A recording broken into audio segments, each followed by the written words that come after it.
এমনি এমনি শাহরুখ খানকে বলিউডের বাদশা বলে না, এমনি এমনি তাকে কিং বলে আখ্যায়িত করে না।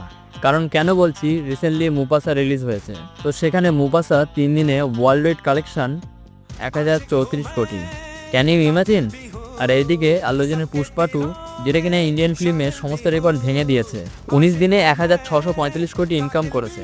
কিন্তু মুফাসা মাত্র 3 দিনে 1034 কোটি ওয়ার্ল্ড ওয়াইড। মানে বুঝতে পারছেন কোন লেভেলে ক্রেজ। দুদিন আগে আল্লু অর্জুন বিহারে ট্রেলার লঞ্চ করার সময় শাহরুখ খানকে ডমিনেট করার হয়তো চেষ্টা করেছিল, তাহলে বলা ভালো শুধু মুফাসাতে ভয়েস দিয়েছে। হ্যাঁ, একদম ঠিকই শুনেছেন, শুধু ভয়েস। তাহলে এখন বলুন, আসল বাদশা কে, আসল কিং কে? আমার পার্সোনালি আল্লু অর্জুনকে খুব ভালো লাগে, কিন্তু শাহরুখ খান মানে আমাদের কিং খান এই সব কিছুর ঊর্ধ্বে।